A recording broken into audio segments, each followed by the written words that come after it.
A very pleasant morning, dear students.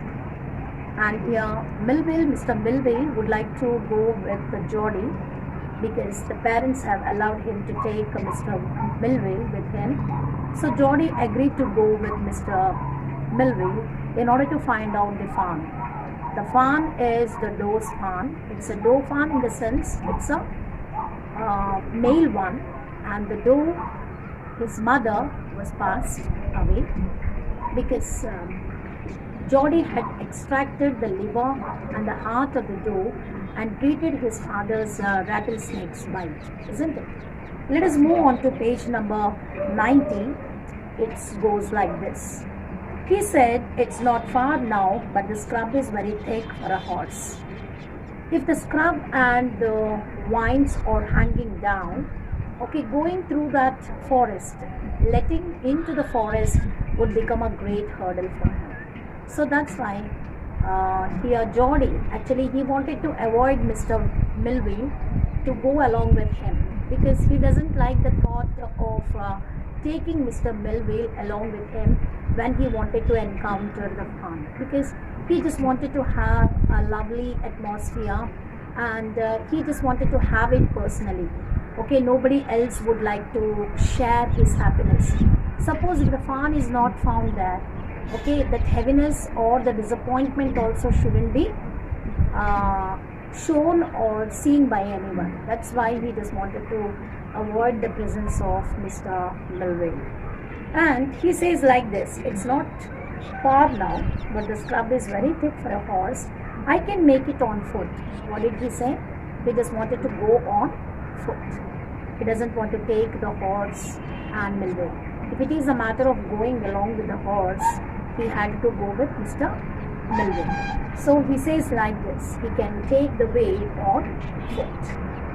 "But I'm afraid to leave you, boy. Suppose you go lost or got bitten by a snake too." There are two threats in front of Mr. Millville. One is, if any other wild animal or a snake would bite me, okay, mother actually allowed Mr. Millville to accompany Jody, because if any elder goes with a young child, that would be a safer, and also he would be well protected. So if Jody doesn't like to have Mr. Millville, it's not a right thought according to Millville. He says like this, "No, I just wanted to come along with you because I have taken your mother's acceptance of going with you. So what I should do is I don't want to like you to go alone." And he just wanted to go along with him. He says that there are two different kinds of tricks. One is by a snake. Suppose if a snake bites you, or if you get lost. Suppose this boy is lost somewhere in the forest. Finding the ways in the forest is really such a crucial and such a difficult job. So because of these two reasons, he can't leave this boy helplessly and move away. "But I'm afraid to leave you, boy. Suppose you go lost or got bitten by the snake too. I'll take care. It might take me a long time to find the fawn. If he's wandered, leave me off right there. All right, but you take it easy now, you know. North here and east here." And he says like this, okay, "I can manage myself. I know how I have to take my safety." And he also says like this, it might take me a long time to find the fawn. Getting the fawn is not an easy task. That to going along with the horse, okay, along with horse, getting into the forest with those vines and the thicket. It was more thicket. Thicket means the dense growth of the forest. It will not allow the taking of the way in the forest. So he says to Mr. Millville not to accompany him, and he also says that he knows everything. He can find the ways in the forest because he was showing the different directions like north and east. There and there the tall pine makes a bearing so long will be and oblique. There and there the tall pine makes a bearing, and Actually, I can identify the way because the pines are so tall and I can identify the place. Okay, recognition of that particular place where the doe was left. Okay, the deadly, okay, doe was left it over there. So I can find it, I can understand, and I can also find out the way he says. And so long Melville and obliged. What was he doing? He was obliged to follow him. He waited for the sound of the hoofs to end, then cut to the right. The scrub was still. Only his own cracking of twigs, okay, sounded across the silence. He wondered for an instant if he had mistaken his direction. He waited until Mr. Melville and the horse let it move away from him, and until he could not hear the sound of the hoofs, he was still there. Then he was turned to the right, and the scrub was still. Okay, there was a thick formation of the big trees and the hanging vines. Only his own cracking of twigs, some trees twigs were making the sounds, okay, and across the silence. He wondered for an instant. Okay, why he wondered? Because he lost his way. He couldn't find his way. An instant if he had mistaken his direction. Then a buzzard rose in front of him and flapped into the air. He came into the clearing under the oaks. Buzzards sat in a circle around the carcass of the doe. Here, buzzard in the sense a large bird-like vulture, which depends or eats on the dead items or the dead bodies of animals. Okay, they are formed in a circle at one particular area. Then a buzzard rose in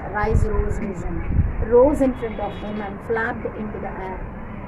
It was flapping its wings and it was about to land on the ground, so where the doe was lying dead, and it started eating the dead body of the doe. He came into the clearing under the oaks. Actually, this doe was lying under the oaks. Buzzards sat in a circle around the carcass of the doe, and it started eating them.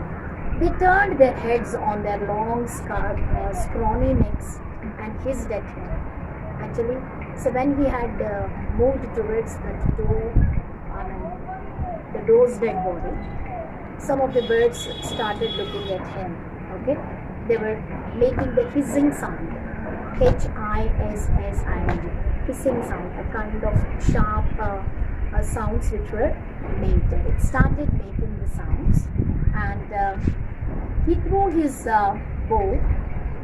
Buzzards sat in a circle around the carcass of the doe, and the carcass or the doe's dead body was lying over there on the ground, and it was all the buzzards started eating the doe's dead body, and it started hissing. It's making the hissing noise, hissing sound. He threw his bow. Okay, there was one dried bow in the sense a dry log. Okay, the dry log of a tree which was lying there on the ground, and he took it and he threw upon those buzzards. Then they all spread off, and then they flew into an adjacent tree. Adjacent means nearby. Okay, all the buzzards flew into the adjacent tree. Then the sand showed the large cat prints, but the big cats killed the fish, and they had left the doe to the carrion birds. What did they do? Some of the birds, the sand showed the large cat prints. Here the large cat prints are none other than the big cats. What do we call, which animal is called big cats? You know, big cats are none other than the tiger. Okay, the tiger has come and eaten away some part of the dead body of the doe, and it's left it for the other animals, and they had left the doe to the carrion birds. Carrion is another species of birds like buzzards, and they too have eaten the doe. The remaining part was now eaten by the buzzards. He parted the grass at the place where he had seen the fawn. It did not seem possible that it was only yesterday. The fawn was not there. They circled the clearing. There was no sound, no sign. The buzzards clacked their wings, impatient to return to their busyness. He returned to the spot where the fawn had emerged and dropped on all fours, and studying the sand for the small hoof prints. The night's rain had washed away all the tracks except those of cat and buzzards. Okay, he parted the grass and he got into the thicket at the place where he had seen the fawn. Actually, exactly where or which spot that the fawn was located, that spot he had gone. Okay, it did not seem possible that it was only yesterday. Okay, to the same spot he returned, but the spot was not giving him any sign that had happened yesterday, because all the footprints of this fawn and the doe were washed away because of the yesterday's night's rainfall. The rainfall has washed away all the footprints of this doe and the fawn. So finding the place of this fawn had become much difficult. Understand? And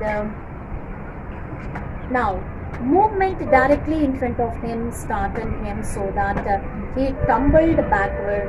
The fawn lifted its face to his. It turned its head with a wide, wandering motion and shook him through with a stare of its liquid eyes. It was quivering. It made no effort to rise or run. Jody could not trust himself to move. Movement directly in front of him startled him so that he tumbled backwards. What happened? Exactly the place where he had seen the fawn, to that spot, the fawn was still lying over there and it was moving, but it was shivering a bit, and it had all seen this boy Jody. It had taken a back step. The fawn lifted its face to his. Okay, he lifted, that means the fawn lifted its face and started looking into the eyes of this Jody. It turned its head with a wide, wandering motion.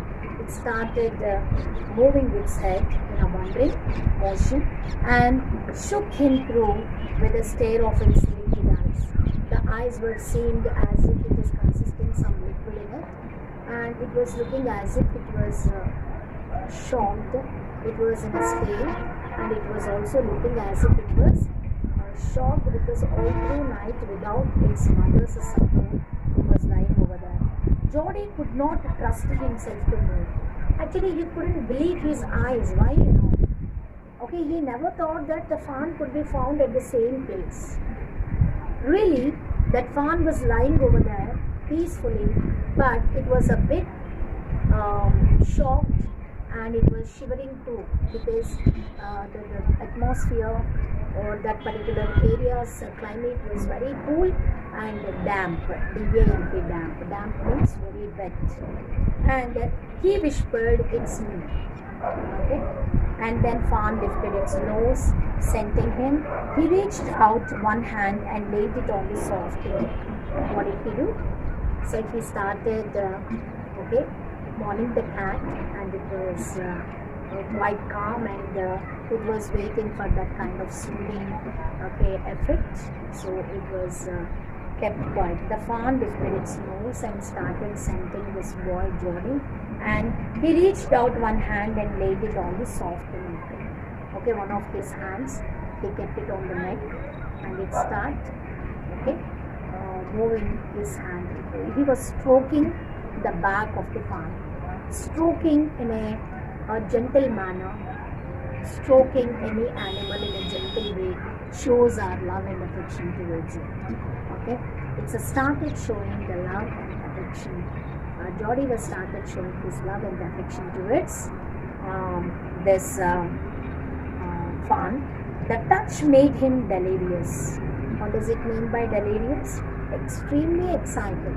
The fawn was very excited, and Jody was also equally excited. There were no words to explain, or there were no words to describe the incident. Okay, that scene was so lovely and he couldn't even believe his eyes. He put his arms around its body. A light convulsion. Convulsion means a kind of jerk. Okay, passed over it, but it did not stay. A light convulsion. Convulsion means shivering.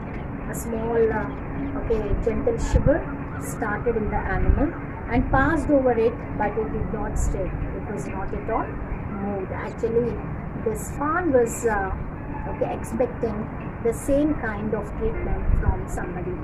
Actually, this fawn doesn't even know that he lost his mother. Okay, and he stroked its sides as gently as though the fawn were a china did. I think you might have seen the articles made by the handicrafts made by Chinese. So beautiful, attractive, very good artisans you can see in China. Okay, Chinese articles, especially of clay, bone china cups. I think you might have seen. They are so nice and very delicate and very sensitive. And they painted the flowers and the colors that they choose to draw some pictures on the work of the china clay. Really, it's very beautiful. Okay, we die for buying such kind of things, especially crockery items. Here, he was comparing. Okay, who is the writer of this story? As I told you, he was Marjorie Kinnan Rawlings. M.K. Rawlings. He says that he was comparing the deer. He was comparing the fawn to a china deer. It was so gentle. Whenever we are holding Chinese items, okay, Chinese handmade things, we hold them very sensitively and very gently. Okay, with more care and attention we usually have them. The same way, he was holding the fawn. Okay, and he was taking the whole animal into his hands. Okay, and he might break it. Its skin was very soft. How was the skin of this fawn? It's very smooth and soft. It was just like a velvety cloth. It was sleek and clean and had a sweet scent of grass. Okay, how this animal was smelling? The fawn was smelling sweet smelling grass because it was lying on the grass maybe that night. The grass smell also can be felt by this boy. Okay, he felt it, and it was so sleek, very delicate indeed. He rose slowly and lifted the fawn from the ground. What did he do? He just held it tightly and so gently, and he lifted from the ground. Its legs hung limply, so weakly the legs were hanging down. They were surprisingly long, and he had to hoist the fawn as high as possible under his arm. Hoisting is nothing but holding little high. He was holding the animal into his underarms, and he was carrying. He started carrying because since he was a small little child, he cannot hold the animal because animal anyhow. Even if we say that the size of the animal is small, okay, holding this animal is somewhat difficult for a small little child. So he felt it little hard to hold it. The legs were hanging down, limply means weakly, and he had to hoist the fawn as high as possible under his arm. He had held this animal under his arms, and the remaining part of this lesson will be carried out in the next class. Okay, until we meet again, goodbye. Take care.